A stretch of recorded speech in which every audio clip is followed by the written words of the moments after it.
led by Dr. Gulshan Sharma ji, has allotted some time for us to share teachings of the Buddha and its relevance in today's education and in today's real experiences of the world. So this program, it goes on every Saturday from 9:30 to around 10:30 or 11, sometimes 11:30, depending upon the speakers, how they speak well and also present the ideas. And most of our viewers, I understand they are from non-Buddhist background, maybe some who are from Buddhist background as well. And the idea is to present to the world the teachings of the Buddha, which was given as a gift to the whole world, whole humanity, irrespective of any barrier or discrimination or any base like this gender or caste or creed or race, and even not only for human beings, for all living beings. That is why it is said for Deva Manusyanam. That means for human as well as non-human beings. When we, the human beings, the global community, when we are confronted with the kind of challenges today in different fronts, in the face of the COVID-19 and the climate change, and now all schools, colleges, universities are in lockdown situation, not able to take the regular classes. Now only online mode is the only option for the classes, things like that. So how teachings of the Buddha can help us lead a healthy and also mindful and happy life, overcome the situation, how teachings of the Buddha can be relevant in everybody's life in a positive way. This is what we thought to share with everyone. So I welcome you all the our dignitaries today, the panelists here. As we start with our Mangalachara Namatassa, so I would like to chant Namatassa, then I'll pass on to you. Namo tassa bhagavato arahato samma sambuddhassa. Namo tassa bhagavato arahato samma sambuddhassa. Namo tassa bhagavato arahato samma sambuddhassa. Buddhang saranang gacchami. Dhammang saranang gacchami. Sanghang saranang gacchami. Dudiyampi tatiyampi.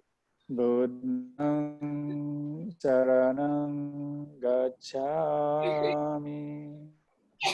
Dhammang saranang gacchami.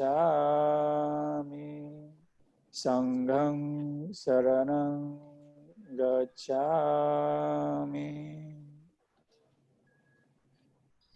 I welcome you all. May I request now Professor Datuk Seri Victory to take on the central stage and present and share your valuable ideas from the teachings of the Buddha for the welfare of all, please.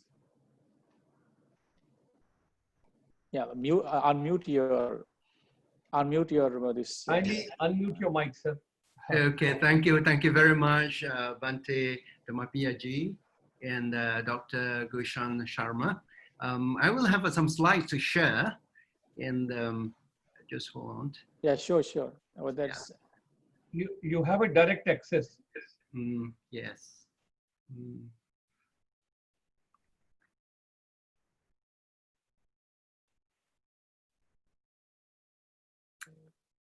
Is it okay? Could you?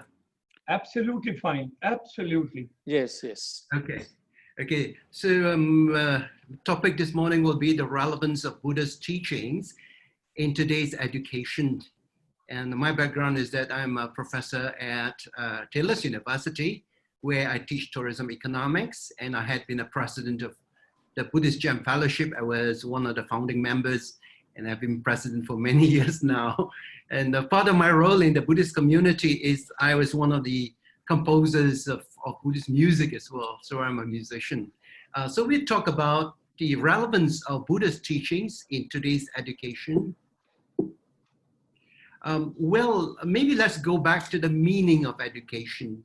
Education is imparting or acquiring general knowledge or skills and developing the power of reasoning and judgment and preparing oneself or others intellectually for mature life. So in other words, education is to develop knowledge, skill, and character. So these are something really important. Now, the other definition is from Bill Beatty. The aim of education should be to teach us rather how to think than what to think, rather to improve our mind so as to enable us to think for ourselves than to load the memory with thoughts of other men. So this is really, in a process of education, we should encourage students to learn by themselves, in order to discover for themselves. It's not so much as giving package information. And part of it is also to improve the minds so that the students are able to think for themselves rather than just filling up themselves with the thoughts of other people. Okay. Now, when we look at this, I think an important sutra for the Buddhist is, let me minimize that, yes. The Buddha has actually taught what we call the Kalama Sutta to the villagers from Kesaputta. I guess Kesaputta must have been very busy during that time. Many teachers from various traditions will pass through Kesaputta, and every one of them will extol the strength of their teachings and tend to degrade the teachings of others.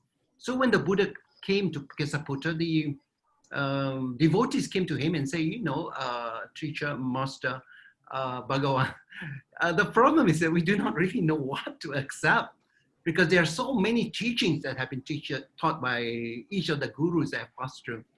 So instead of giving them a set of things to remember and think and to believe, the Buddha started off by saying, yes, Kalamas, it is proper that you have doubt, that you have perplexity, for doubt has arisen in a matter that is doubtful. So in a sense, the Buddha encouraged that maybe the starting point of getting knowledge is for you to have some kind of doubt. So for you to have a question, like when you begin your PhD dissertation or thesis, you begin with what we call the research question. You have to ask a question. And the Buddha said, now, do not be led by reports or traditions or hearsay. Do not be led by the authority of religious texts, nor by mere logic or inference, nor by considering appearances, not by delight in speculative opinions, not by seeming possibilities, not by the idea, this is our teacher. So these are really 9 things that the Buddha says, okay, just don't dive in and just blindly believe the things that you hear from either reports or because it is part of the tradition that we have followed, or hearsay, you know, things that have been reported in the press sometimes, all the controversies and the conspiracy theories. Just don't believe that. And don't believe by the authority of religious text, just because it is found in the religious books, that you just believe that. It's not, you know, we need to check, not by logic of inferences, or just by seeing appearances, you know, or in delight in something that is speculative, or just by thinking, oh, maybe it is possible, or even the fact that a person is our teacher. Now, very often when the Kalama Sutta is quoted, these 9 things of not what to believe has been printed and distributed. But actually, if you look in the Kalama Sutta, an important fact is what follows after that. And the Buddha has actually given a criteria of how we go about choosing what to believe and what not to believe. The Buddha said, by calamus, when you yourself know what is bad, blameworthy, and censured by the wise, abandon those things. So you need to see, are these things good or bad? Are they blameworthy?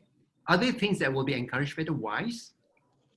When you yourself knows that these things are good, not blameworthy, but praised by the wise, accept and practice them. This comes from the Samyutta Nikaya Sutta number 8. So the Buddha has actually given a criteria on how people can think freely for themselves.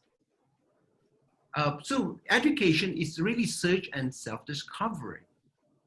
The previous way of teaching is to give packaged information in textbooks and bundle opinions. And as we know in the field of education, after the textbooks have been printed, very often they go out of date. And even opinions, even scientific opinions keep changing, right? Like what we're experiencing from COVID-19, WHO comes back with different sets of things, you know, as they begin to discover through research, new things about COVID-19. So the exam halls in the past was where students used to reproduce what they remember. So if you've got a good memory, you tend to do very well in your exams. Let us return back to the meaning of education. That is to develop knowledge, to develop skill and character. So education is no longer the provision of ready solutions, but to encourage the students to search and discover for themselves. And these days, we are very fortunate because we have the Google and other search engine, but of course, Google is the most powerful and the biggest. And these days, families no longer buy a set of encyclopedia, you know, to be placed in a house as a source of knowledge. It used to be Encyclopedia Britannica, but these days, I think we don't find families putting the full set, the 24 volumes of Encyclopedia Britannica in their houses, because the information could be quite easily accessible using Google. But also, please remember that both Google and the social media contains information as well as disinformation. And very often it also contains prejudices. Now, if you tend to be inclined to certain opinions, that is the kind of information that you get from the social media, not the other source of information.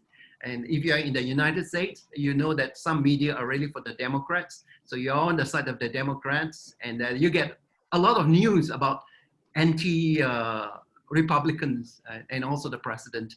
But on the other hand, if you are on the Republican side, you tend to watch Fox News and you get information just from one side. So we have been given a barrage of information, but there's also a lot of disinformation that we need to be able to sort out what is it for us to believe. Now, the Buddhists, we can get some Buddhist examples of what we mean by learning by discovery. One famous story is a story of Kisa Gotami, who had a son, and that was the first son, who died in childbirth, okay? Now, Kisa Gotami was struck by the death of a son that she could not accept the death. So she went around asking for people to heal her sick son. That's why she said, my son is sick. Until somebody asked her to go to the Buddha, because he says, Madam, I'm not able to help you. Your son has died. But why don't you go and see the Buddha? Because he's a doctor. So when she went to see the Buddha saw that the son was dead. But instead of telling her directly that the son was dead, the Buddha gave Kisa Gotami a little experiment, a little field study. And that is to go to the village and just try to find out in the village whether there is a household where no one has died. So Kisa Gotami thought that was fairly simple because everybody there in northern India will cook with mustard. So she went from house to house asking whether you have a mustard seed. And people say, yeah, of course, at least help yourself. But she says, no, I cannot take a mustard seed if somebody in this house will have died. And from house to house she went. There was no house that she could find where no one has died. So in the evening when she returned to the Buddha, she became very composed and wise. And she says, oh master, I discovered that death is actually universal. I could not find a house where no one has died. And the Buddha says, yes, Kisa Gotami, you have discovered the universality of death and your son has died. bury the son, and come back, and I'll show you the way to the deathless. Another one was Sona, the musician, who practiced walking meditation, and he walked so much that his feet bled. Sona comes from he came from a very privileged family, and therefore he's not used to walking on the barefooted. So the Buddha has given Sona an example of how you tune a lute. So if the lute is tuned too loose, it doesn't produce a sound. If the string is too tight, it will burst when you try to strum it. And the lute will sound just right if it's correctly tuned. So Sona, by using the analogy of a lute, was able to practice meditation and be successful. And the third lesson that I should mention, the Buddha has many lessons, is the lesson that the Buddha gave to Rahula at Mango Stone in Rajagaha. Now, Rahula became a monk at the age of 7. So I guess as a young 7-year-old boy, being in a community of monks, he tends to be a little mischievous and telling jokes and also maybe telling lies. So the Buddha must have heard about it from the monk, reported to the Buddha, and he decided to visit Rahula at the Mango Stone. The Buddha himself was also at the bamboo grove in Rajagaha. So when the Buddha came to see Rahula, Rahula washed the feet of the master, who is also the father. And after that, there was a little bit of water that is left in the water dipper. So the Buddha showed the water dipper to Rahula and said, there's a little water in this water dipper. What do you think? How much water do you think is in this dipper? And Rahula took a look and says, well, master, there's only a little bit of water left in the dipper. And the Buddha said, for the practitioner who tells a deliberate lie, he's as little as the water in this dipper. And then the Buddha took the water and threw the water out from the dipper. And he says, what happened to the water? And Rahula says, well, the water has been thrown. And the Buddha told Rahula, for the practitioner who tells deliberate lie, he's like the water that is cast away. And then the Buddha turned the water dipper upside down and said, what do you think of the water dipper? Rahula says the water dipper has been turned upside down. And he says, yes, the practitioner who tells a deliberate lie and who has no shame telling a deliberate lie is empty and hollow like the water dipper. And he says, Rahula, what do you think of a mirror? What is a mirror used for? And Rahula told the Buddha that it is for reflection. And the Buddha says, Rahula, similarly, that's what we need to do. Before, during, and after performing an action, both by body, speech, and mind, we should reflect whether that action will bring happiness or unhappiness to ourselves, to others, and both to ourselves and others. So this is the case where the Buddha used analogy in order to teach Rahula. And this is the way teachers need to teach in order that the students will have discovery for themselves, not just giving them things to remember. And sometimes these days, students even object to that and they actually rebel against that. By giving good examples like that, it is the way that people can actually discover from their own experience. Now, the role of Buddhist education is for a holistic transformation of humanity through ethical, intellectual, and spiritual training. So education must involve both the ethical part, the intellectual part, and spiritual part for the training to be complete, for it to be holistic. And when we talk about the all-round development of a child, it will include his physical development, his mental development, his moral, as well as intellectual attributes. And this is through this training, a person becomes wise, he becomes intelligent, he becomes a good moral character that is trusted and honored by people. He's not violent, very kind, very compassionate, and as well as logical and free from superstition. So he's able to distinguish what is just mere beliefs and superstition, or what these days we say fake news, and what is actually logical. He checks facts and he behaves wisely, intelligently, and compassionately. And of course, the ultimate goal in Buddhism is for a person to gain spiritual, emotional, and intellectual freedom. And this is the attainment of Nibbana. In Buddhism, we have the highest regards for wisdom. Because of all miracles, the Buddha mentioned that the miracles of education is best. And that was the case in Nalanda, the site later on of the Nalanda University, which was built on the site. And the Buddha happened to be at Nalanda. And there was a monk by the name of Kevata who came to the Buddha and asked the Buddha to show to the people of Nalanda some miraculous powers. Because apparently there has been some contest in Nalanda. Various people have been showing that they have some magical powers. And the Buddha mentioned to Kevata that there are certain people can produce acts, the acts of a magician to make things appear and disappear. There is also another miracle of being able to read the minds of people. But the Buddha mentioned to Kevata that the greatest of all miracles is the miracle of education. If a person in the past has been performing bad actions, harmful actions, and because of learning the Dhamma, they actually become good, they become transformed. That itself is a miracle, and that's what we call the miracle of education. And the Buddhism has given the highest regards to wisdom, or called panya, because through panya, it will give us the very sharp knife in order to cut through impurities, right? The power of panya. And the core of the Buddha's teachings, this was actually taught in the very first sermon that he gave to the Dhammacakkappavattana Sutta, where the Buddha mentioned about the Four Noble Truths and the Eightfold Path.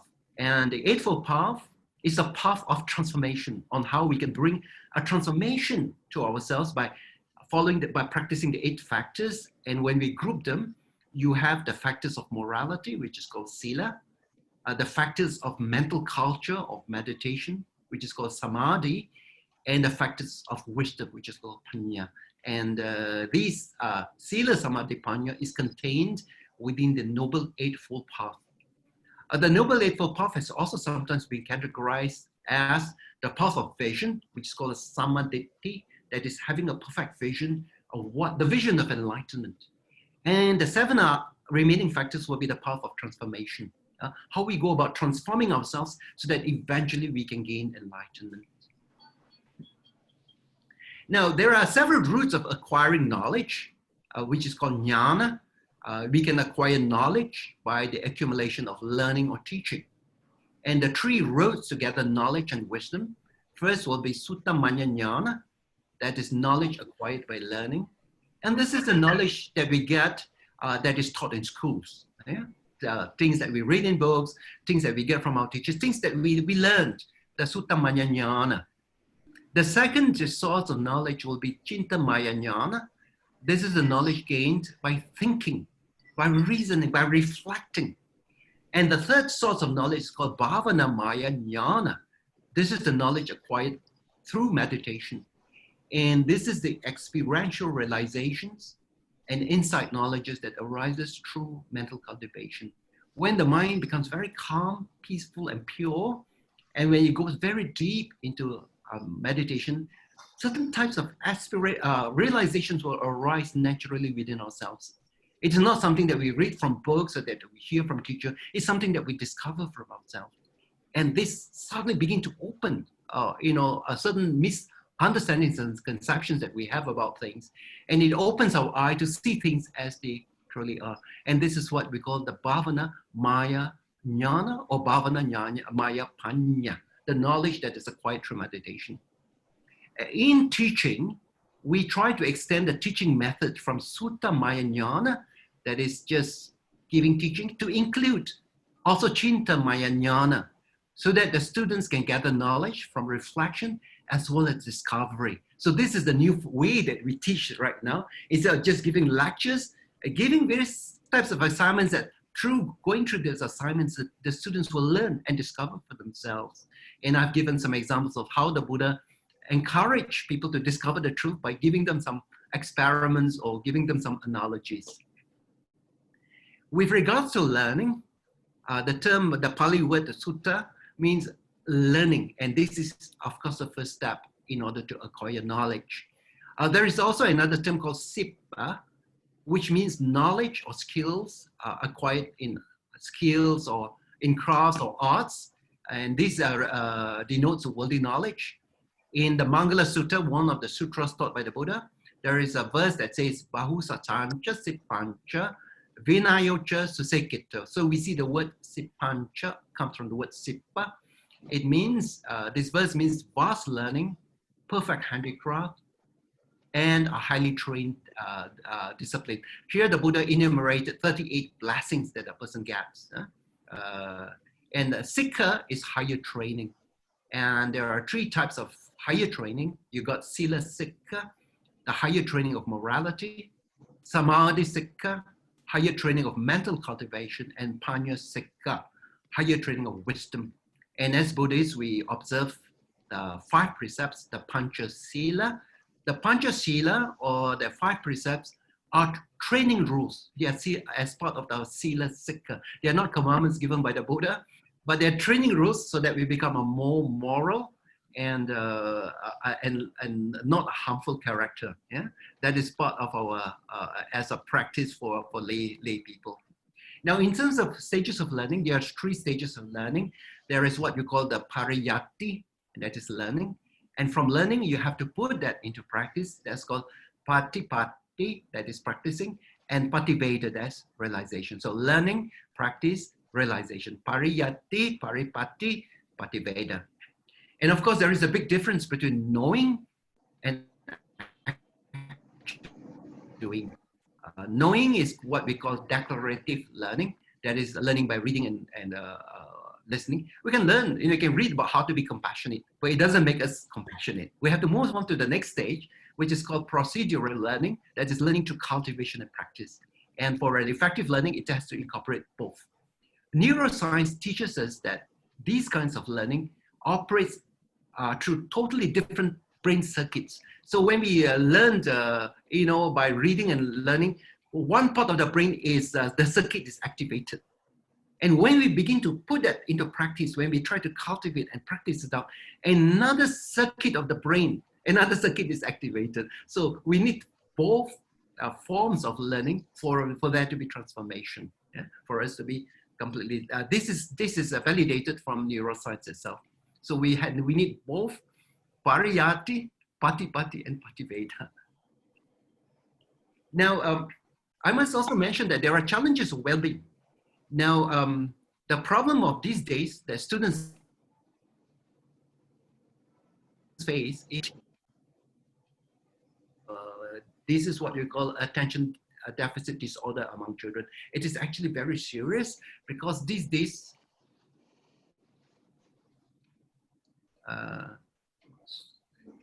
am I okay in terms of my internet? Yes. Yeah. Little disruption. No, it's okay. Okay. All right. Now, these days, it's going on very well. We are learning a lot. Okay. Children are bombarded with so much information, so many things with their iPad, with their phones and all that. And so children have problems of keeping their attention. So they have what we call the attention deficit disorder. And this is called distractibility. And in fact, there is a scholastic paper that says a wandering mind is an unhappy mind. They had tried to connect people whose minds are distracted and connect that with the feeling of unhappiness. So a mind that is composed is a mind that is linked up with happiness. So you can see that because of this distractibility, it becomes a serious problem among children because they become very, very unhappy. The mind jumps all over the place and the children becomes really unhappy because of the connection between a wandering mind and an unhappy mind. The second problem is the problem of loneliness. Despite the fact of people being connected with the social media, people feel isolated. And this is the case of children having, like Facebook, Instagram, and they put very happy pictures about themselves. Actually, sometimes when the people are, when they feel lonely, isolated, and depressed, they tend to put happy pictures of themselves in the social media. So if you follow the Facebook of your friends and you see all of them having such a great time, and you begin now, what's wrong with myself?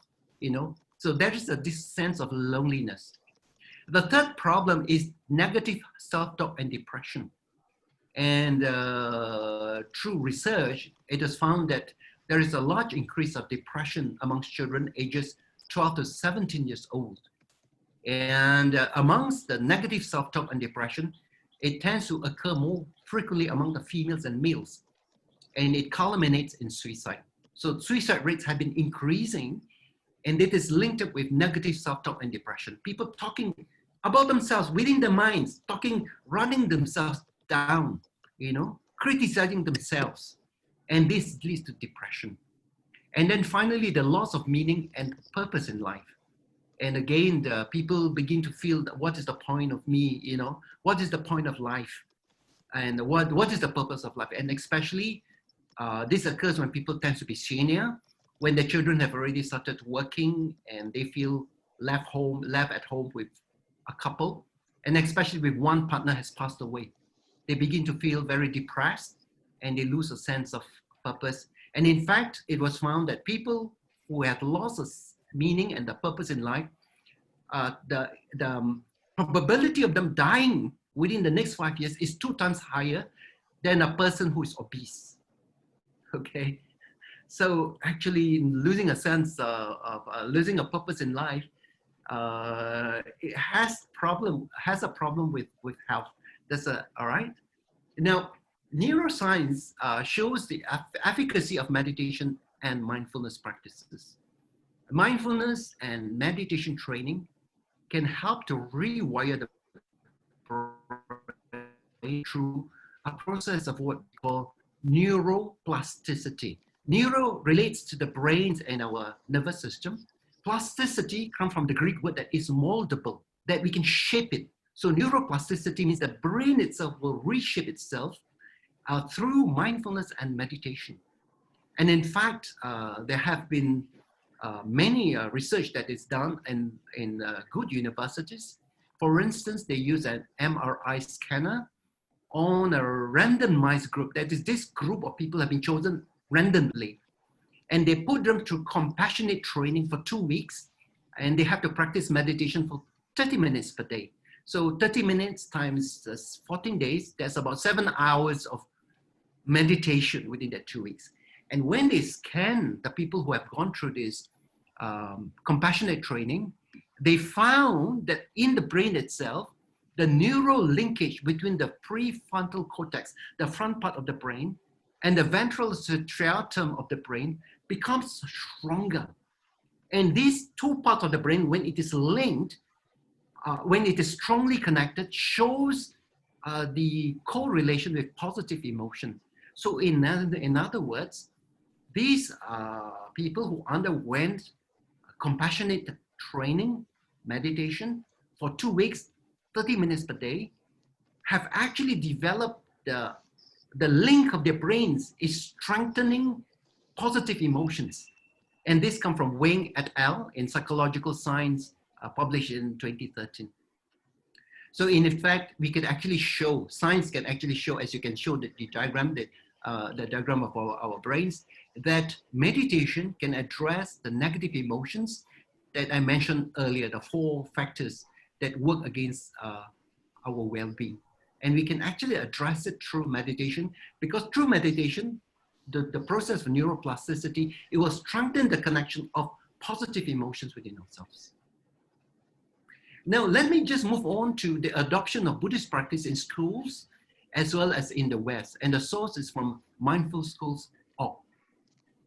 Now, mindfulness that has long been practiced in the East as a spiritual tradition for personal improvement and self-transformation has now made its way into schools in the West. Educators, and not only in the West, it is now coming back to the East. For instance, at Taylor's University, where I teach, we have somebody who teaches mindfulness training also in our university. Because educators and educational institutions have started to introduce mindfulness training in schools because it has been empirically shown to bring tangible benefits. It is shown that by practicing mindfulness, students become more successful learners and they become more connected with the members of the education community. And this has been validated by scientific research. Now, some of the benefits from mindfulness. Number one, it brings improved attention. Earlier, we mentioned about the problem of distractibility. Yeah? Mindfulness improves attention, and there are many studies to this to say that after going through training in mindfulness, attention improve and the concentration span also improve. Number two, better emotional regulation. Mindfulness actually changes the structure of the brain, the wiring of the brain, to show that the brain becomes, a person becomes less reactive and is able to undertake tasks even when they have been provoked. So in a sense, a person becomes much more balanced, becomes much more calm, and during moments of crisis, they can handle situations much better because they have undergone mindfulness training. The third thing that they discover is to people who have gone through training shows greater compassion. And this is taking people randomly selected, put them through mindfulness training, and it is shown that they are more ready to help someone in need and they have greater self-compassion. And what they discover is that this is the part of the brain just above the ear. That is the part of the brain that has been activated, that's connected with empathy and compassion. And also, it shows a reduction of stress and anxiety. And it shows that mindfulness training reduces stress. A person becomes less anxious when placed in a stressful situation. And this is because a certain part of the brain called amygdala, that part of the brain is actually very much controlled. This is the part of the brain that brings up stress. The other interesting finding is that by putting people through this compassion training or mindfulness training for something like 8 weeks, right? And they measure the brain of people in the 50 years old, compare that to the brains of people who are 25 years old, and found that the amount of gray matter among these two groups of people is the same.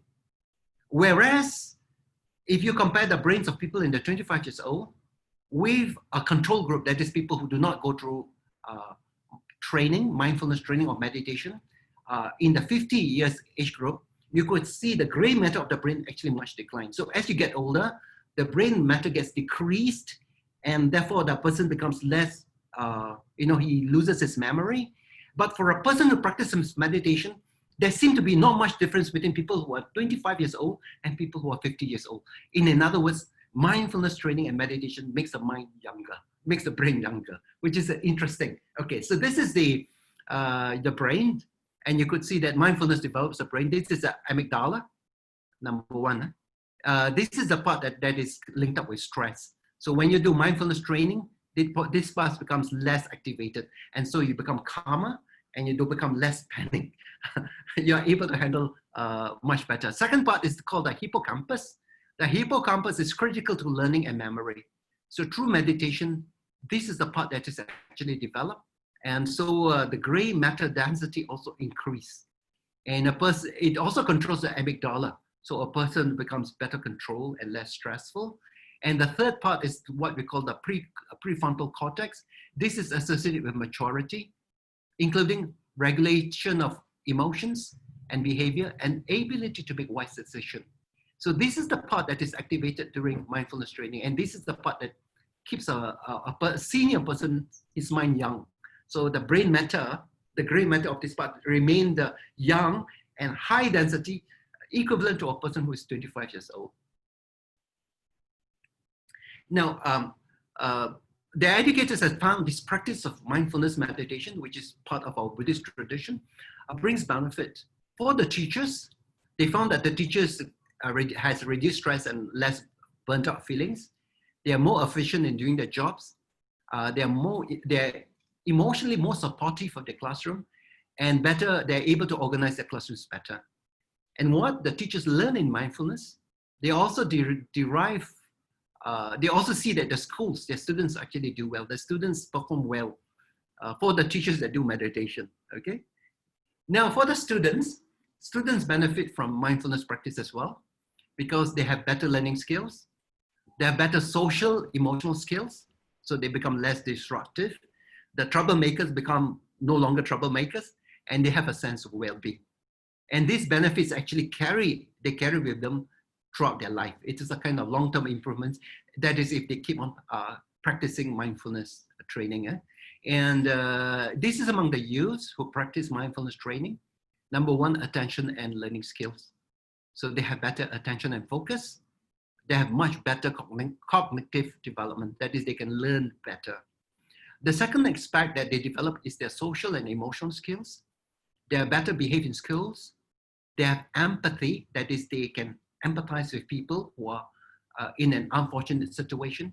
And they have perspective taking. They can see things from a bigger perspective. And they have also improved social skills. Therefore, they relate with you in a much nicer way, speak well, carry themselves well.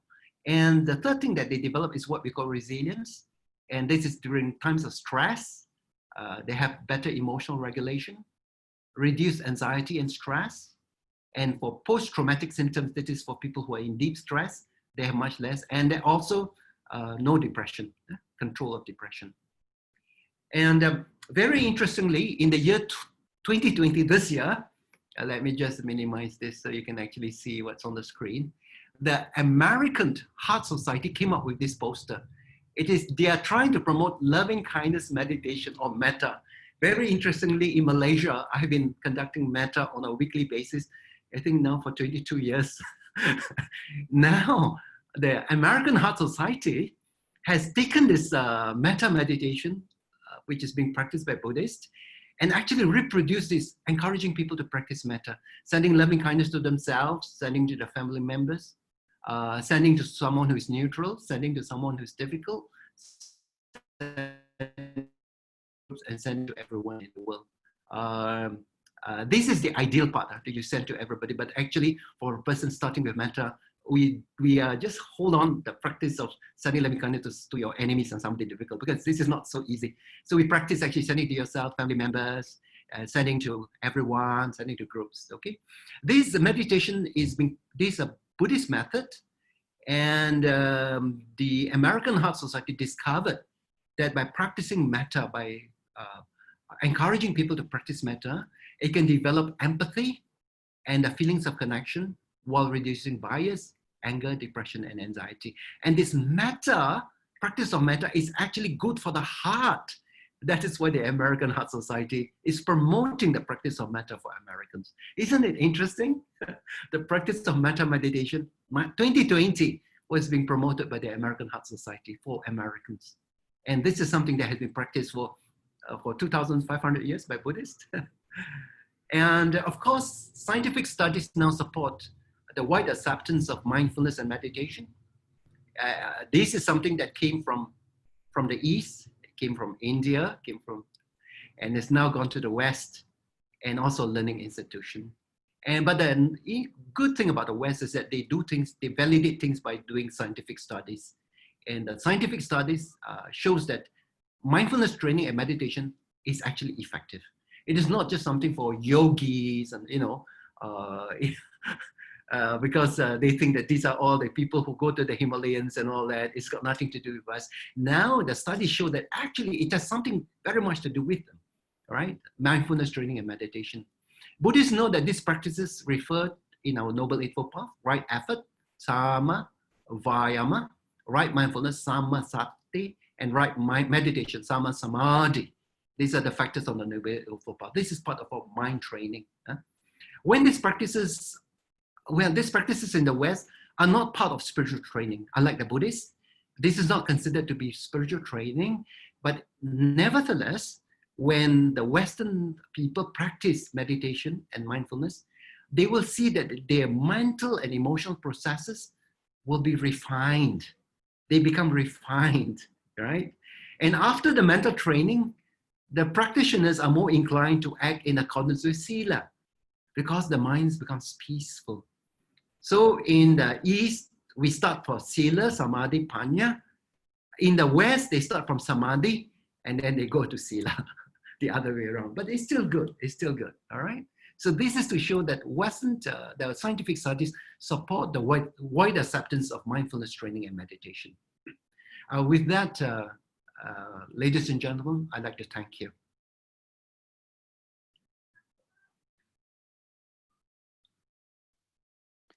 Thank you so much, Professor Dr.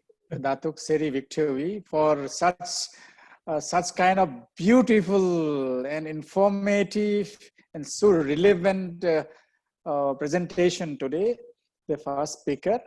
There are many topics you have highlighted, which are really very much realistic, relevant, but we cannot repeat all those things now. Maybe later we can discuss if there is any. Dhammapiya Please. with your permission, just 30 seconds.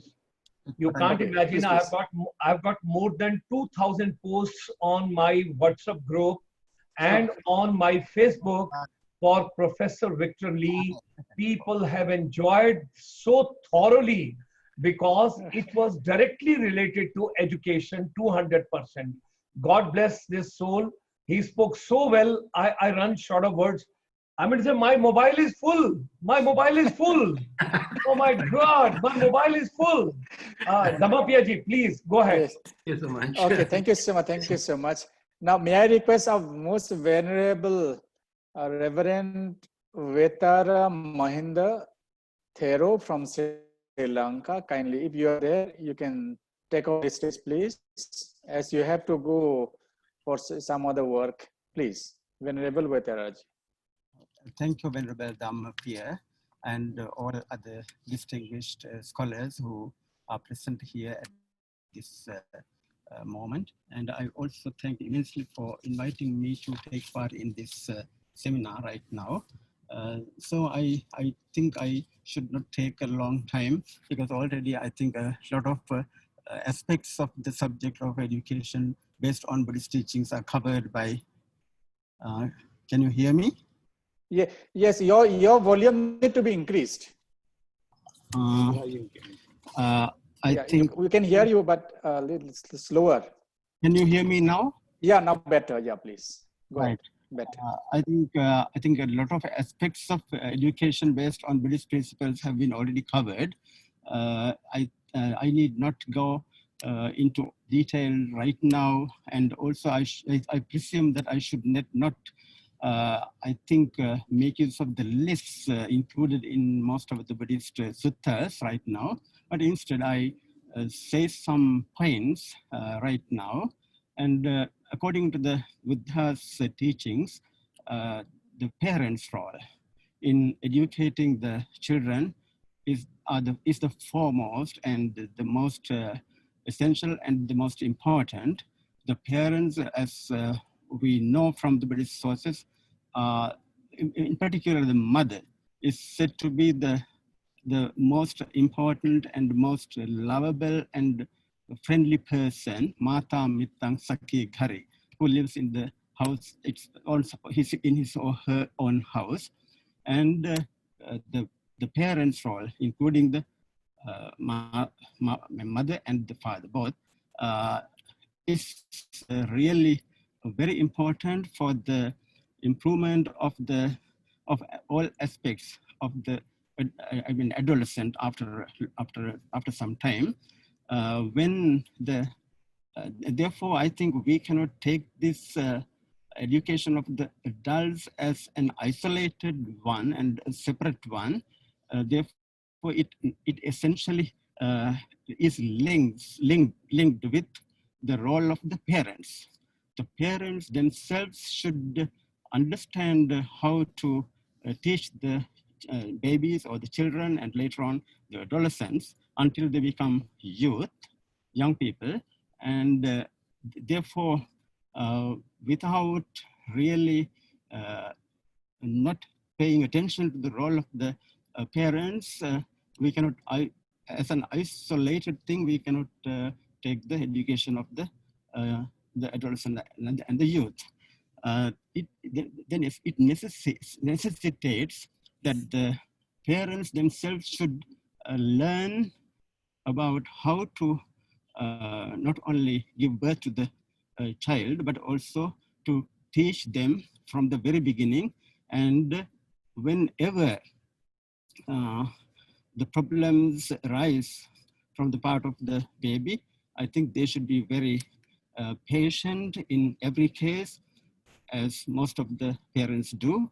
But I think in the Buddhist perspective, against the perspective from the Buddha's teachings, parents have a greater role in educating these children. therefore they themselves can become the most important friend of the small child and then adolescent, and they must be very careful about how to train these people so that they can become useful, intelligent, and even educated, and also highly capable children and men and women in the world.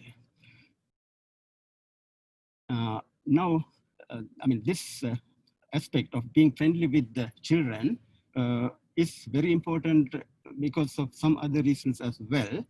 Because if the children are isolated, and if the children are left without the attention of either the father or the mother or the both for some reason or another, the children, I think, become very, very problematic.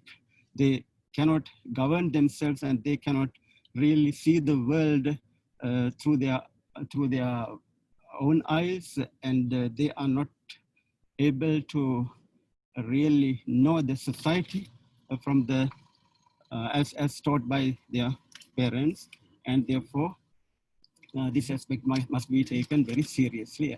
Once again, if I repeat it. And according to the Buddha's first teaching, first sutta, that is Dhammacakkappavattana Sutta, Buddha says, Vijja Udapadi, Jnana Udapadi, Panya Udapadi, and Aloko Udapadi. Therefore, that's the most, I mean, the essential thing that one has to really gain knowledge, gain wisdom in the end. That is a kind of eradicating of all the defilements. But even this can be used. This I think words can be made use for understanding about knowing our own mind, knowing about our own capabilities, knowing about our own world, environment, and society, and also our own activities that are here to make our own world a better one, and also the become attitudinally enriched and attitudinally higher. So it is then in that sense, it can, I mean, one has to find one's own, one has to be one's own torchlight, one has to be one's own knowledge and wisdom, and therefore Buddha stressed the need for us to become very intelligent and very aware and very capable of understanding this very important aspect of knowledge, wisdom, and awareness, and so on and so forth. One other aspect I need to really address here is to know, I mean, how we make decisions about our decisions for our own well-being as well as the well-being of others. I think the speaker who spoke before mentioned about the Kalama Sutta, therefore I do not need to repeat the same thing. And in decision-making, the facts given by Kalama Sutta are very relevant and exclusively important. And I really do not want to go through it again and again. However, I really would like to pay attention to the fact that we are living in a highly technological world, and unfortunately, most of the youth and some of the even elderly people have got accustomed to use the technology and technical equipment unnecessarily, and they have, in a sense, become addicted to them. I think this has really, I think this has also been referred to by the previous speaker, the technological aspect. However, what I really stress here is that we should not become addicted to so many things, so many equipment, so many individuals, and even our own mind-made thoughts and mind-made so many other things, our own activities. So getting addicted is, I think, tremendously unwholesome in a way, and practically very dangerous. Getting addicted to not only the equipment, but also getting addicted to the partner, whether they become our own sex or opposite sex. You see how many of us, not only in the case of education, but also in the case of our ordinary living, we can become friendly. That is totally all right, but we rather become addicted to the bodily figure of the other individual, and whether they are of our own sex or the opposite sex, and also we become addicted to the way the other person think and even speak and even does things. So, I mean, these kind of things really make unnecessary and very harmful and very dangerous consequences. And you see our own relationships with our friends and partners and lovers, and even after a while, the person who we become when we get married. I think we should be very concerned about how we tackle our own problem by tackling our own mind. So in that sense, it is essential that we need to really give thought to the way we think in the case of addicting nature. And we should be able to talk with the other person very openly, very freely, and so that we become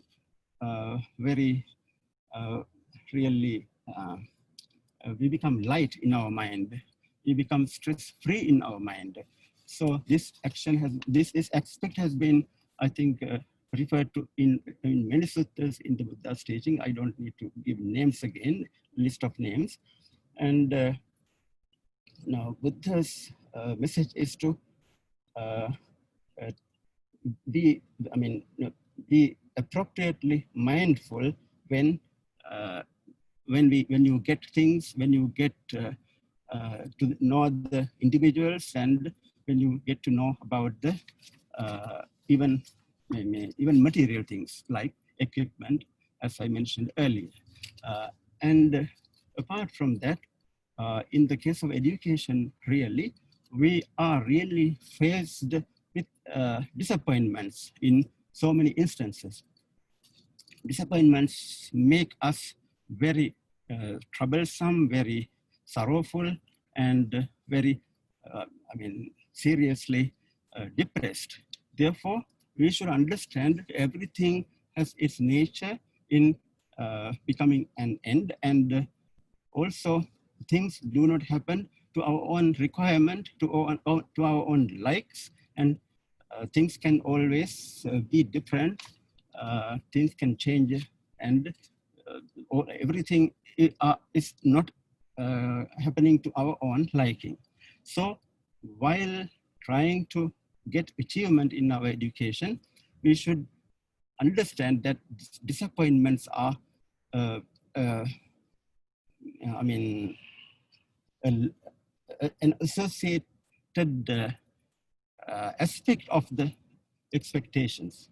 Disappointments are an essentially associated and linked aspect of our own expectations.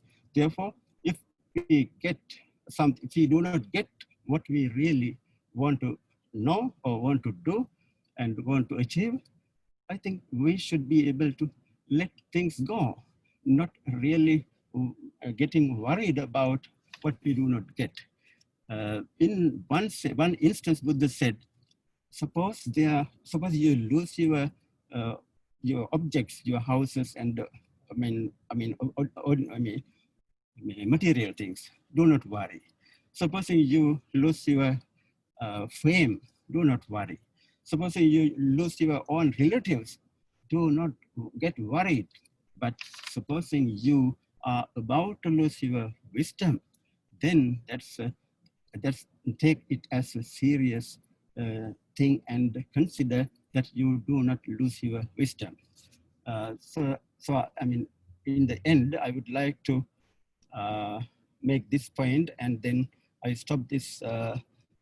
Now, without friends, we are really unable to live in this world. Associates and colleagues and so on and so forth. So when we friendly with people, be very careful about how we become friendly with others, to whom we become friendly with and for what purpose, and so on and so forth.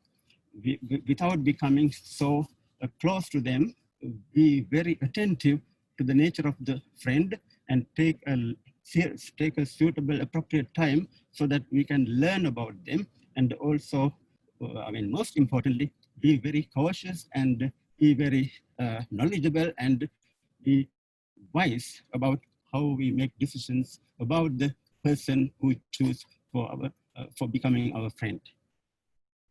I think this much will be suitable enough. I think I thank you very much for giving me this opportunity once again, and let us see once again in such an opportunity as this. And I really appreciate once again for your effort, and I really thank once again all of you, including Venerable Dhammapriya. Thank you very much. Yeah, thank you so much, Venerable Dr. Vatara Mahinda Thero. In spite of the fact that you are traveling from Colombo to Peridania to outside for your own job, and on the journey only you somehow made it possible to join with all of us, and has given your valuable teachings and shared your own ideas and these experiences on the teachings of the Buddha. Definitely, the teachings of the Buddha has 3 levels, 3 stages, as our Professor Dr. Victor V also has stated. The Sila Sikha, Samadhi Sikha, Panya Sikha, that means the training. So we have to undergo through training at the behavioral level, we call morality, then the mind training, the mindfulness training, the second level, and then we have the highest level is the wisdom level. And whatever training we undergo in the teachings of the Buddha, the purpose is to liberate. The knowledge and wisdom, whatever we'll be gaining, is to liberate a human being, to liberate a person, not to put into bondage. So this is the thing we have to understand. When we learn things in the school, college, and universities, and skills and this thing, that thing, we have the tendency to acquire more and more, or to do things more and more, and to put us into bondage more and more. But the teachings of the Buddha is to liberate. So this is the thing. And like in the school, colleges, and universities, there is examinations that we have to qualify. So also in the teachings of the Buddha, to be evolved and fully having the wisdom, there are again 4 stages, the 4 examinations that one has to get qualified, that we'll talk a little later. Thank you so much, Venerable. Now may I request our respected Upasaka panelist from Bangladesh, Professor Dr. Vikran Prasad Boruaji, please take on and share your knowledge and experiences on the teachings of the Buddha, please.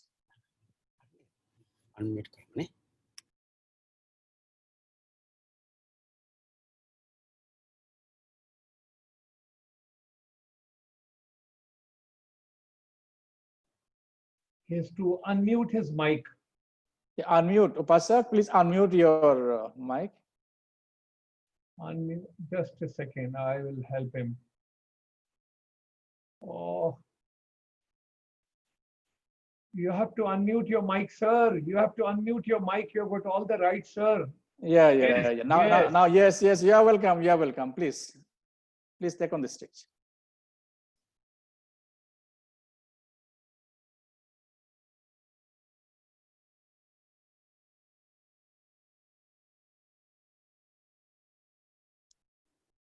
Damapiya ji, Yeah.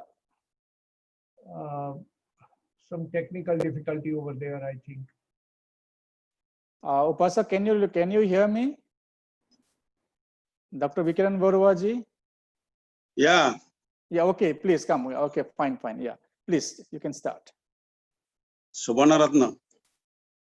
Who will start?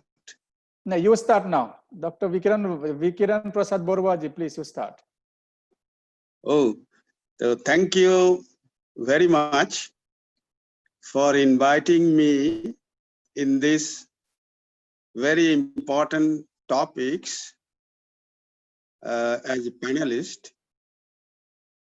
I thank Venerable Dr. Dhammapiya, Secretary General of IBC, and also Dr. Gulshan Sharma, who is the moderator of this discussion. I thank also my salutations to Most Venerable Mahinda, as well as Savana Ratna, who has invited me to Cambodia for a conference on Buddhist heritage. Also, my dear friend, Professor Victor, whom I met in Ladakh in conference a few years back. So today's topic,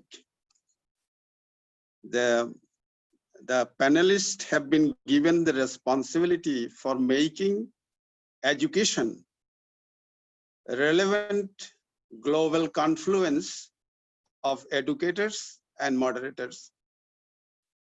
The subject is relevance of Buddha's teachings in today's education.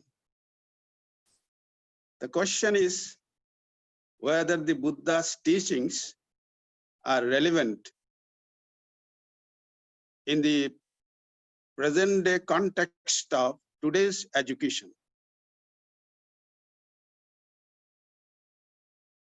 In the modern scientific world,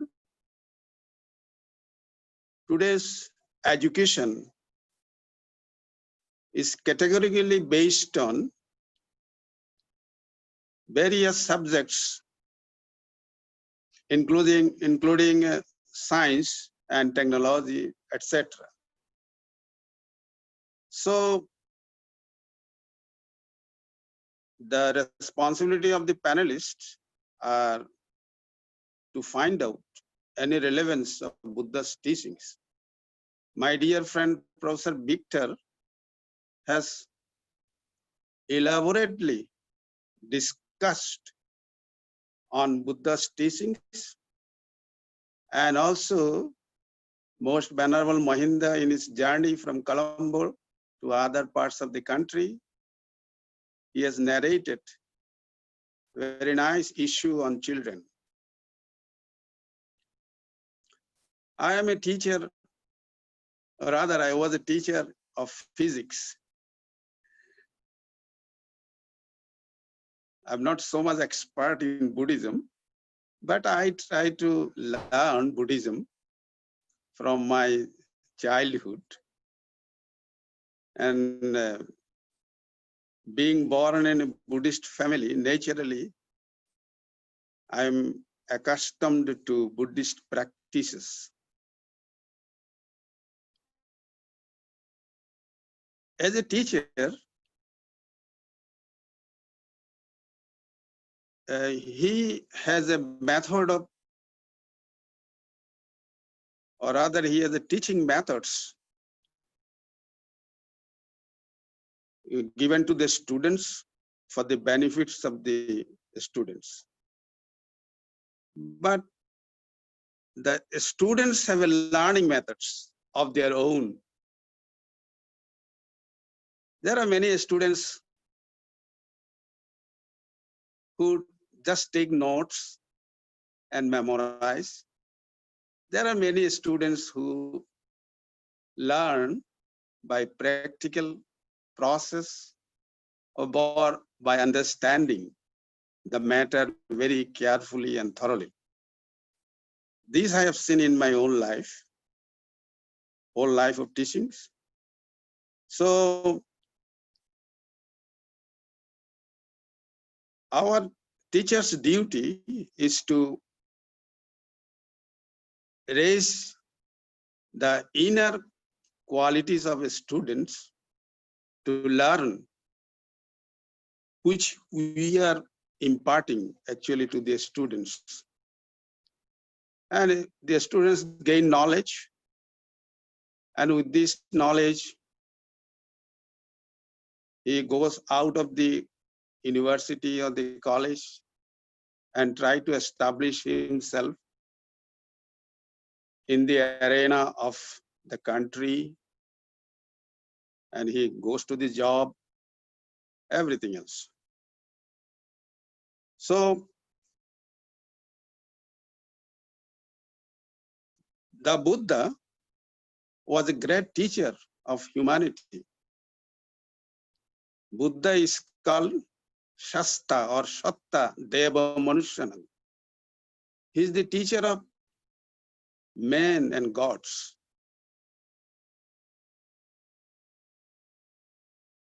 So in Chullabagga, the teacher has been named as in Pali, the Satta or Shasta, Acharya and Upadhyaya. And a student is known as the Antebashika or pupil. So teacher and a student relation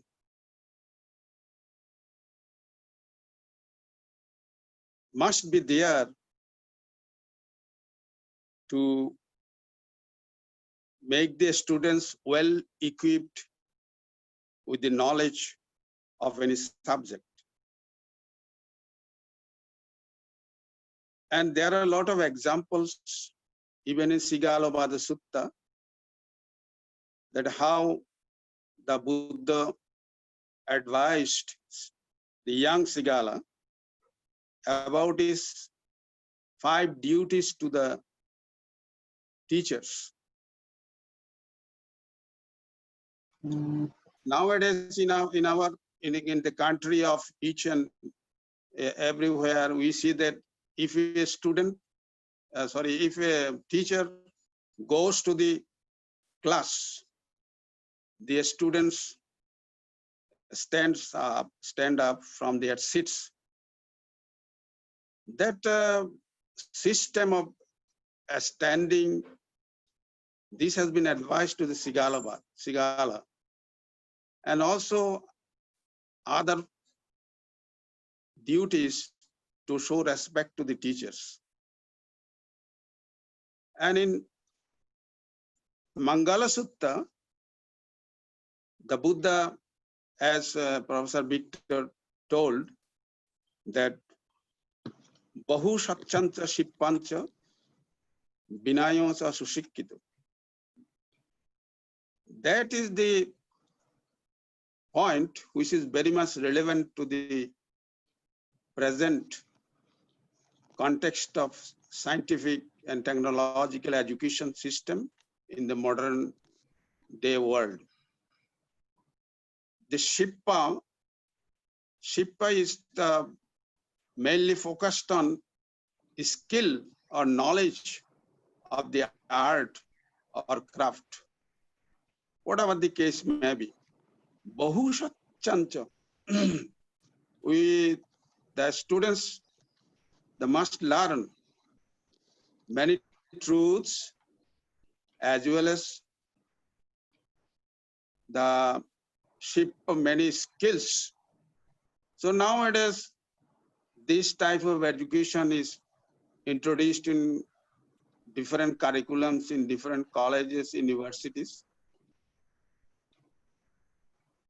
But the other part, Vinayasa Sushikkhito, this discipline, to be disciplined and trained, that part which are purely based on moral teaching, in my view, that is not given properly to the students. The part which has been described by Banaran Mohinda is the responsibility of the guardians to give the children the moral teaching. So there are relevance of Buddha's teaching. The Buddha told 2005, more than 500 years ago, about the Bahu Shakchancha Shippans in Mangala Sutta. So in this modern world, this is skilling for a student to be established in the future life. They are having the knowledge in the university or college to be established. But regarding the Buddha's teachings on the discipline and to be trained properly, especially on the mental faculty, that has been lacking in the education system. If the student in the very beginning is not properly trained or properly given education on moral values, the whole, what I feel, whole education will not be perfect for a student. He may earn a lot of money through his skills, but if his moral values are not developed, a proper person cannot be, we cannot expect that a student to be a proper person. Actually, Buddha's teachings are very much, as Venerable Dhammapriya said, it is based on the morality. Before morality and before meditation or inside meditation, there are two steps. One is right efforts, another is right mindfulness. These two are the careers to go to the inside meditation. If you go on developing inside meditation, ultimately you will reach the transcendental wisdom, which we call Lokottar Paya. This transcendental wisdom will bring you to the stage of streamliner, and from that streamliner you will go to one-time returner. Then from one-time returner to you will go non-returner. Then you will go to Arahanta stage, ultimately reaching to Nibbana. That is the procedure as we have received from Dhammacakkappavattana Sutta after the attainment of enlightenment by the Buddha at Bodh Gaya and Saranatha, giving discourses to the 5 colleagues. So, beginning, so this is the Buddha's teaching that we must learn what is suffering. What are the causes of sufferings? These two, what I feel, are very much important in the relevant context of the world. We do not teach the students the things which are very much related to the sufferings and causes of sufferings. So our duty, who are the educators and moderators in this context of the world, to bring the relevant education to the global confluence, to teach the students the reality of sufferings and the cause of sufferings. In this pandemic corona situation, you know, how people are suffering. But there is no proper guidance of how to get rid of these sufferings and what are the methods. Lots of physicians are telling different things. You do this, you do that, you do this. No particular method of to get rid of these sufferings. So this is the situation. But before 2,500 years ago, the Buddha gave the prescription. What are the cause of sufferings? What are the causes? And we have to remove these causes. Then we can proceed ahead. This is the Buddha's teaching, real teaching. We must understand this thing. My friend told about Pariyatti and Pratipatti as well as Pativada Dhamma.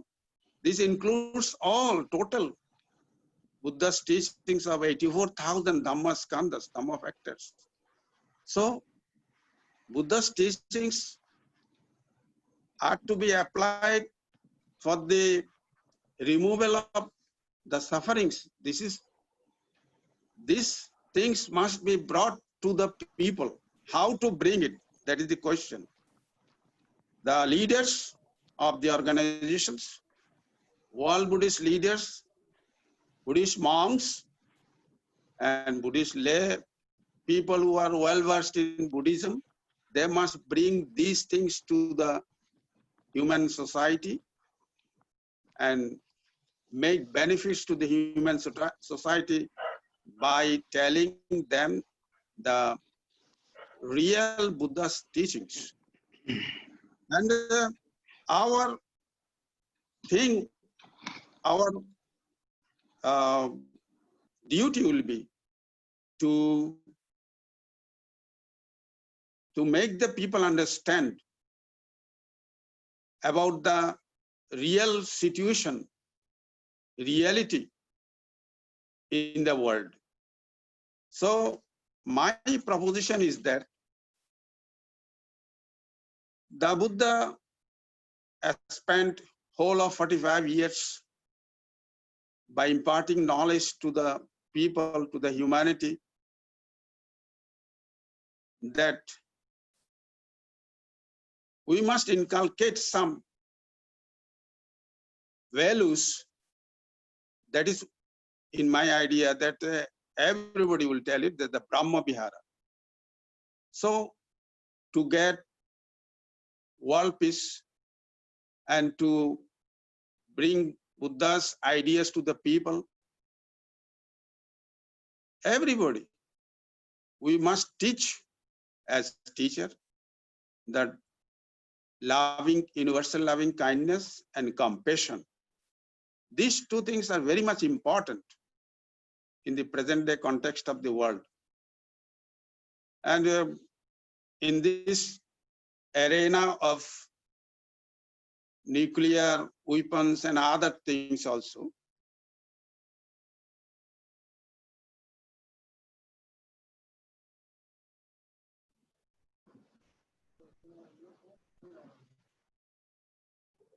Dhammapiya ji, I think some internet connection problem.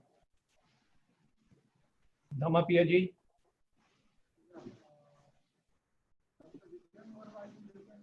Dhammapiya ji. as such, Yeah.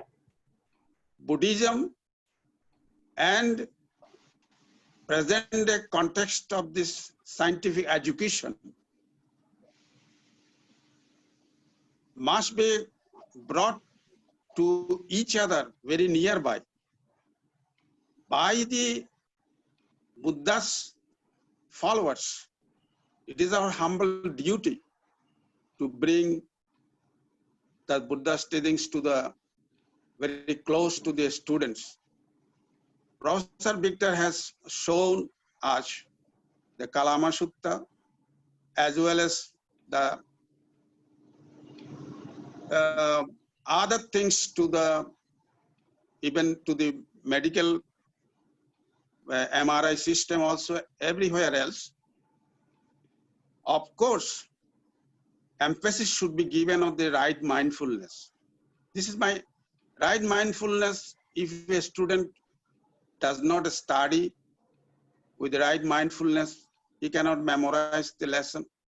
Right mindfulness is very important part in our whole of life.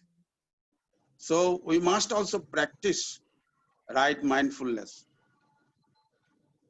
Because of this universal attitude of Buddha's teachings for all humanity, it is our noble duty at this juncture of life to bring the Buddha's teachings to the human people.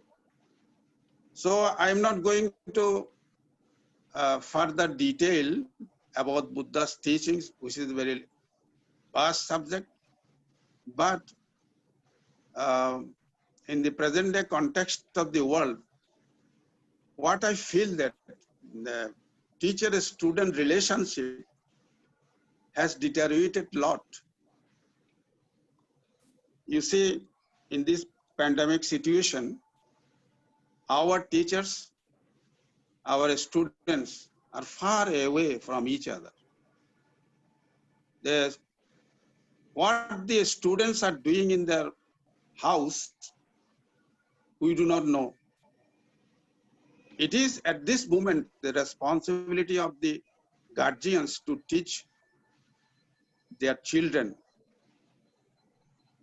But in our system of this technology, it is not possible to give education to all the children of the country in all corners of the country.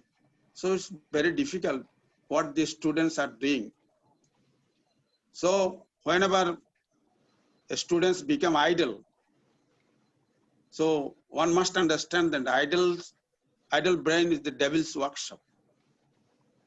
So we are thinking, I always tell in this type of conference as well as discussion, that there will be a social, there will be change in the social philosophy after this pandemic situation. If this corona situation continues for months together, naturally, there will be a lot of changes in the society and the social philosophy. In that respect, how the Buddha's teachings will be helpful, that is to be also imparted by the Buddhist leaders as well as the Buddha Dhamma propagators who are now working throughout the world. So we must think over this thing for the future generation. Young generations, always an energetic and active social group. So if they are not given proper education, so they will create a problem in the society. And to give proper education smoothly. And in this pandemic situation, you can realize what is happening here. This is my appeal to all the people who are listening to us. How you are treating your children in your home. What you are doing actually, what the guardians are doing. In our country, as I can tell, that the economic situation are preventing us to go on to help the sufferers. We are doing a little, but this little is not sufficient. Many people are suffering at their home, maybe shortage of food, shortage of other things also, which they would bring in their house through income outside, but now it has not been possible. So in this way, that change in the social philosophy, there will be great change, I think. So we must also think in that line how Buddha's teachings, and in that case, loving kindness and compassion will play a vital role for the future generations. Because here we are to educate them. Here the question of education, not other things.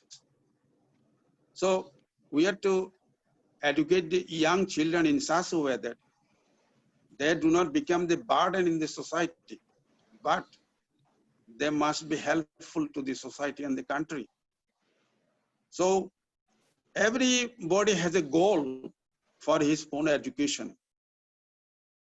To fulfill the goal, he is to go in a very proper way. Otherwise, he will be thrown out from the society. Therefore, in this context, what I feel that the Buddha's teachings are very much relevant in the present education system as well as the present society. And Buddha's teachings more or less is based on the man developing mental faculty. If anybody develops his own mental faculty, definitely he will be a good person. As Venerable Dhammapiya has said, that our aim is to liberate from these sufferings. So we must do accordingly in that way, and our teaching methods also should be there in that way. We can treat with the children, we can treat with the old people, we can treat with the Upashak Upashikas, everywhere else. So Buddha, those who are teachers, they have a vital role in the society to give proper education to the people based on the Buddha's ideas. Yes, So I'm not going to continue more. Yeah, Thank please. you very much that you have invited me here, but I got invitation only 2 or 3 days ago. So I could not do any slide or just like Professor Victor. So I'm very sorry for that. It's my idea that I have told to you regarding this present situation, this global confluence, how we can share our values with the other, because this country, this whole world, lot of religions. So yes. we must have sharing with other religious, interreligious harmony also must be there. Dialogue also there. Thank you very much. Thank you. Thank you so much. Thank you so much, Upasaka Dr. Vikram Borwaji, for your presentation and touching different aspects of the teachings of the Buddha. And now, may I request Most Venerable Ki Swanaratna Thero from Cambodia. Yeah, from Cambodia. Please take on the stage and present your valuable ideas and experiences, please. Thank you so much, Most Honorable Dr. Dhammapiya. Good morning, Dr. Gulshan Sharma, Professor Dr. Bikiran Prasad, and everyone who joined this session on webinar. I'm really glad to see Dr. Gulshan Sharma again after some years, and hope to keep in touch with you.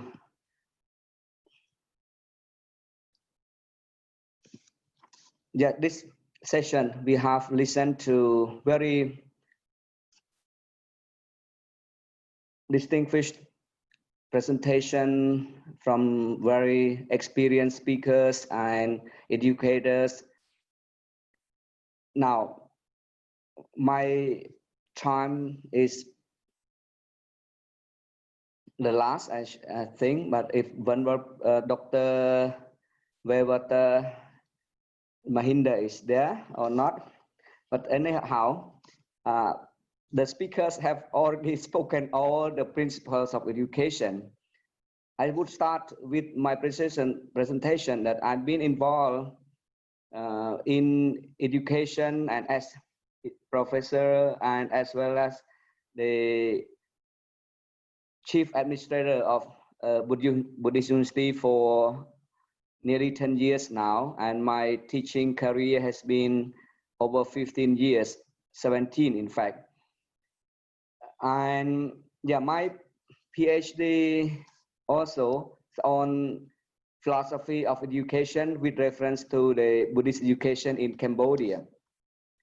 So I think I'm very much familiar with this Buddha's teaching, the relevance of Buddha's teaching on today's education, as well as education in general. Now, as we have heard from the previous speakers, that education is vital for each and every citizen, for each and every person in this world. We humans are not like some animals. We humans, though we are endowed with certain abilities and some kind of wisdom, but we need education much more than the animals do. If we think and we can see that animals, they have the instinct and they don't need much education to even eat, to walk, to run. But we humans, we need such basic education from the first and foremost teachers, that is our parents, and then teachers, professors at schools and universities. So now come back to the Buddhist education. Basically, Buddhist education is to train people to have a good character. That's the basic teaching of the Buddhas on education. Everyone who comes to embrace Buddhism, or to whether you are just lay followers or you become Buddhist monks, you need to straight away start to mold your character. That's what has been emphasized in the threefold training, already spoken eloquently by Professor Victor V, and he's very much knowledgeable in this aspect. And that threefold training is so important in the Buddha's teaching with regards to education. In Buddhism, when we speak of education, we have to think of the training of the three aspects. Number one, training of the mind as a mental training, and number two, physical training, and number three, verbal training or speech training. These are three aspects which so basic in Buddhist education. If you don't train these three aspects of a person, no need to speak of knowledge or expertise with regard to technology, with regard to other sciences, because these are the basic aspects of education that we need to train. And the Buddha was very much on this. And in fact, you know, there's one case where a monk who came to the Buddha and spoke to the Buddha most venerable, the Bhagavan. I am very ignorant and I cannot learn the Buddha's Vachana, Buddha Vachana, the Buddha's teaching, cannot remember the Buddha's teaching. So I should quit monkhood and return to my lay life. Then the Buddha said, well, everyone has different abilities, but now your memory is weak. Can you just remember to yourself that you guard your mind, your words and speech? Can you do that? That monk said, oh, that's easy. That I can do it because I don't need to memorize all the vast teaching of the Buddha. Like other monks, they brilliantly memorize and they recite it. They could analyze it. They could explain it, but not me. So if just that can represent the kind of aspect of the Buddha's teaching, that would be very fine for me. Then the Buddha said, that's good enough if you can train your mind, your body, and your speech. And then that's it. The whole teaching, my whole teaching is good enough. Then the monk, very happy, and he took leave of the Buddha, and he just focused on that aspects. After some times, he could attain arahantship or arahatapala. So this illustrates how much the importance of this guarding your body, your words and speech. And that's the represent the threefold training which was laid out by the Buddha. Now the aim, the principal aim of Buddhist education is to help the learners to realize their potential.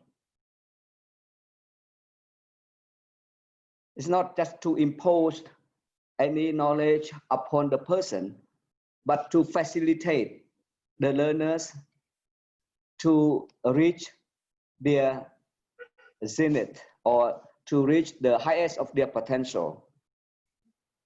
The highest of a person's potential in Buddhism is to reach the realization stage. That is how you could go up in the spiritual ladder and becomes, as what Professor Bikiran Prasad mentioned, that Sotapanna, Sakadagami, Anagami, then Arahatapa. That's should be the focus and the training of the person. Now, having said that, come back to the worldly education. What is important in Buddha's teaching for today's education? You know, as I mentioned earlier, the aim of Buddhist education is to mold the characters of the students or learners. To do this, we need to have, you know, from the ancient time, even before the Buddha's time, that a learner, a student, should come to stay with the teacher or the master. What is the essential of this?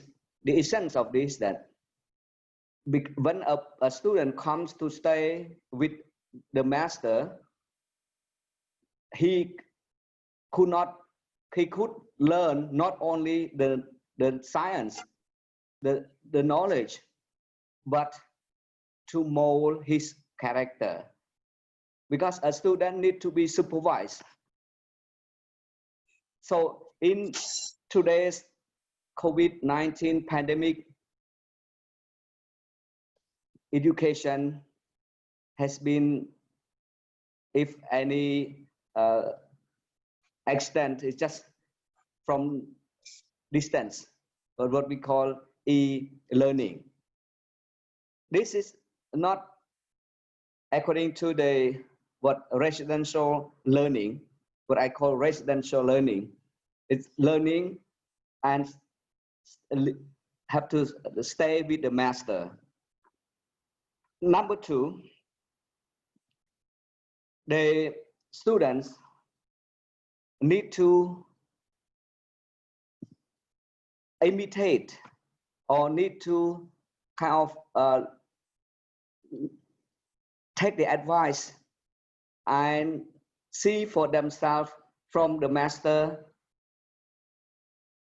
because the master, you know, with regard to teaching, they can teach from their knowledge, their wisdom, but to see and to imitate the teachers is very important.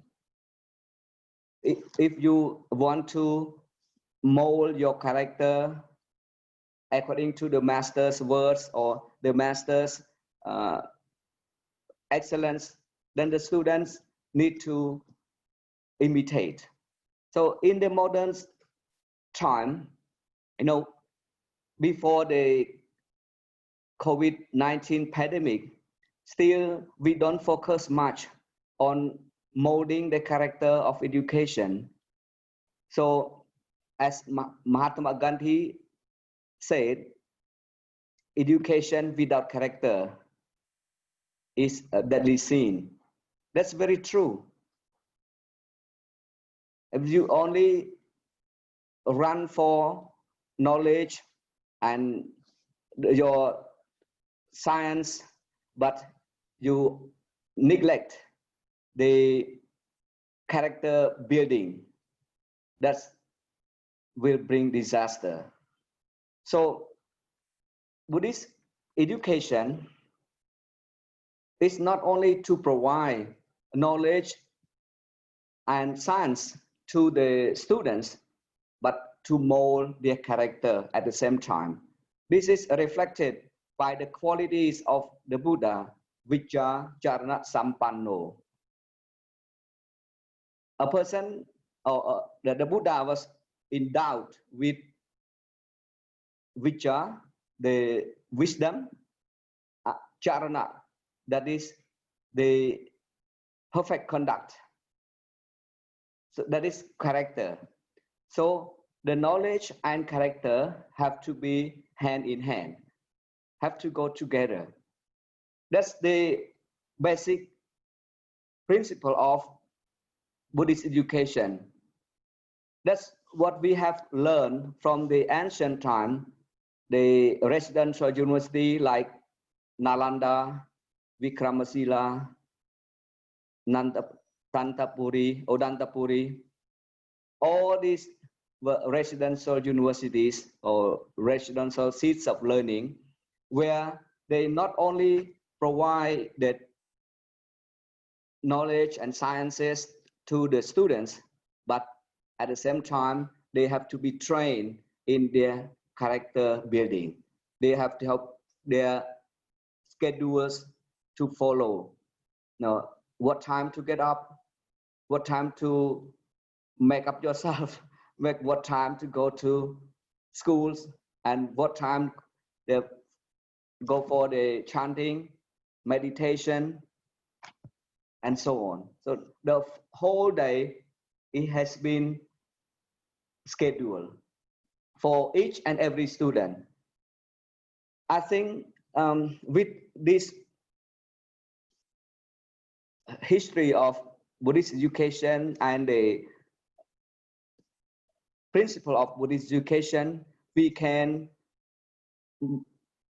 have lay out certain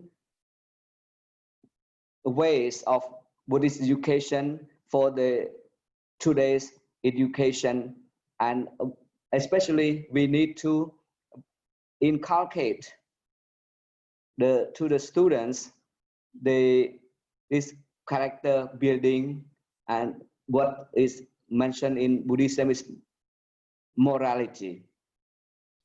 Knowledge without morality is a disaster, you know. So we, in the modern time, people only focus on how they can get knowledge, they get their expertise, and especially in the fields where they can earn a lot of money, but they never think of morality or the character, how they can use their expertise for the betterment or to contribute to the humanity. People have neglected this. So Buddhist education very much focus on this. How much you have knowledge or wisdom or degrees, but if you lack character, you are nothing. And you are even worse than the ignorant people. So I'll sum up my presentation by saying that to the modern or today's education, Buddhist teaching is very much relevant, and it is more than any other time in today's COVID pandemic period, because this will bring out the compassion of each and every one of us more than any other time, because this is the trial period that we Buddhists and also non-Buddhists need to dig out the deepest compassion in our heart to the humanity and to the world. With this, I thank you so much for the time, and especially to most venerable Dr. Dhammapiya Ji and Dr. Gulshan Sharma Ji for bringing up this very important theme for today's session. And I wish you all the best and success, and may we overcome this COVID-19 pandemic period with more determination and strength. Thank you. Okay, thank you so much, Venerable Kiswanaratna Thero Mahathero Ji, for your valuable teachings and experiences that you have shared with all of us. Definitely, whether it is in Buddhism or in any other area or in any other religion, as far as humanity is concerned, as far as human beings are concerned, the knowledge alone is not enough. Along with knowledge, we need to have good behavior, good character, discipline, everything, all are very much necessary to have a healthy, beautiful, and peaceful, harmonious life. That's what Buddha has emphasized time and again. Thank you so much for giving example to highlight this point.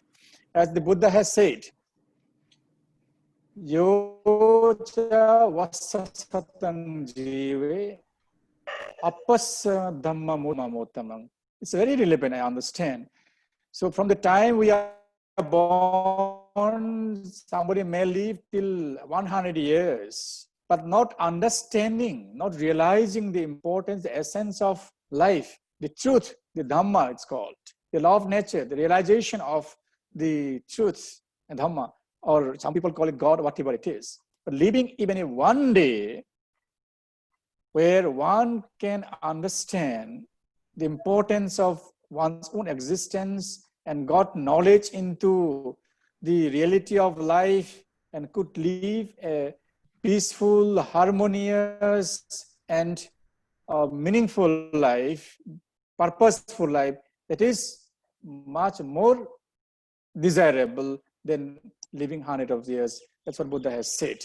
Thank you so much, all the panelists. Now I would like to request our Dr. Gulshan Sharma to say a few words and then propose vote of thanks, please. Thank you very much, sir. In fact, it's a great learning since morning. I educated, I learned, I picked up so much from each one of them. There's so much to know in humanity.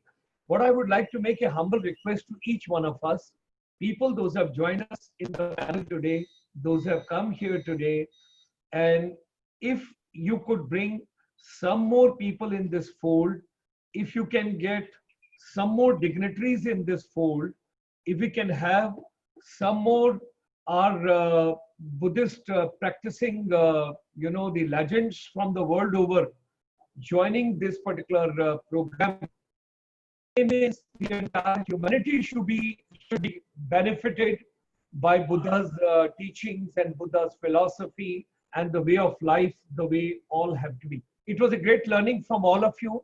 It was a great knowing so much this morning.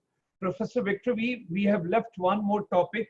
I have got about 372 WhatsApp. You mentioned about music and you mentioned about music therapy.